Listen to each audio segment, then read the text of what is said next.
So I am now utilizing the TR8S with its sampling function because of a thread that was on Electronauts talking about the LM drum by Behringer being a sample-based instrument.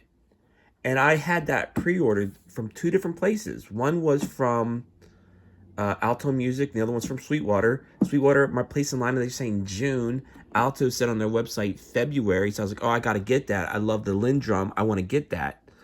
Go into the thread at Electronauts, and they, through the conversation, open discourse, said it's just a sample-based instrument. And then Roger Lin commented, not on the forum, but on a website, saying like, the LM drum is very, it's a bit is a bit. I don't know why everybody's so steeped in nostalgia, trying to recreate old architecture and old cases whenever those are just samples, and you can find those samples everywhere. So saying all that, I'm loading up my SD card on here with all my Lin drum samples. On top of the Lin drum samples, I was like, why don't I just fill it up with all the cool one-shots? So just to have it on there. So I have on here, I'm going through here now. So these are all sampled from Mars. And then I also got some Paragon Kits one-shots. And those are my two. Those are my two. I figured I could make a whole bunch of cool-ass music. So basically what I'm doing here is I am going through, because the way that the folder architecture of the TR8S is, actually I'll just show you on the in the manual. This should be still on that page. Okay, so here's the manual. So it says that it only goes to sample, and then there's a one level down of folders. If you go two levels down, it won't recognize any of the samples. So I'm going through and I'm trying to make it so they're all basically, this is just going to be one folder down with all these different, whatever these are. And for this is samples from Mars, Juno, chords, FX, long, and percussive. Then I have all the Lin drum, Lin 60. Well, I gotta change some. I gotta adjust some of these.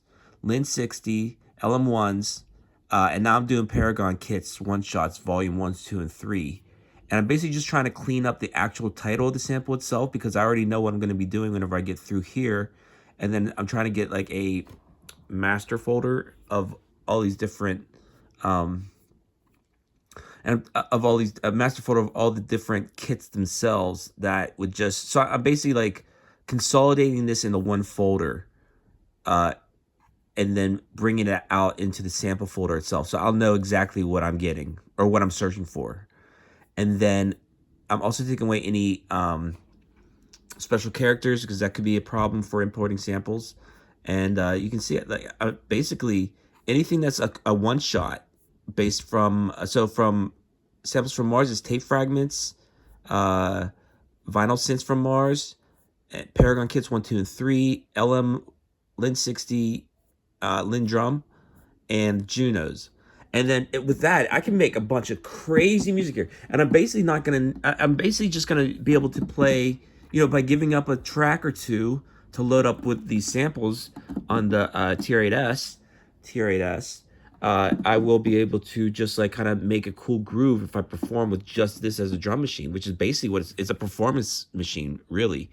So I'm really looking forward to this. Now, here's the thing. If you were going to do what I'm doing, which I recommend because this is a cool thing, just keep in mind that if you do this on the Mac, I'm just using the Mac's title editor, file rename editor to, here, I'll show you. Because, let me see here, where am I at? I am on Paragon 3. Okay, you'll see here. So if I go here, shift all the way down. See how it says Mick? That's unnecessary. If I already know I'm in Paragon's master folder for the chords of Paragon Kits 3, and I'm gonna have to clean this up a little bit, but you see, you can do replace text with nothing, rename. Now now I got rid of that, and it's all one click. On Windows, I'm sure there's a way to do it, but it might need a program I got to download, which don't really care to do. So basically, I'm doing this in two stages. One stage is getting all the titles done, rename. There we go, cool. And then after that, this is all within this folder here, the TR8S folder. I'm gonna upload this to my Windows PC via Google Drive. And then once it's on the Windows, I can then put my SD card here. Where are you at? It's a little dark in here. My eyes. All right, here we go. So then I got a 32 gig card that I will then have to load up on Windows, because there's something about Mac where it will not corrupt, but it will give you an import error on your card. So you have to do it from Windows, unfortunately. Fortunately, I have a Windows PC because that's my gaming PC. So after I'm done with that, and then all this is just coming out to be, what is this? Get info. We're at 1.27 gigs of samples on here.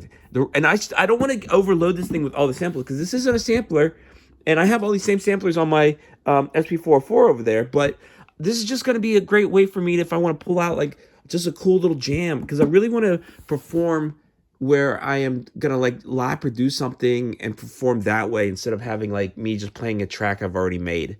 Because I want to, if I go out to these open auxes, I want to do something that's a little bit more dynamic, and just playing my song and doing an effect isn't it. I can live perform. Not only that, but it's going to give me distinction between everybody that's just doing sample-based stuff out there. Because they're being dicks towards me, and I don't like it. So I'm going to just have to show them what the fuck is up. All right, cool.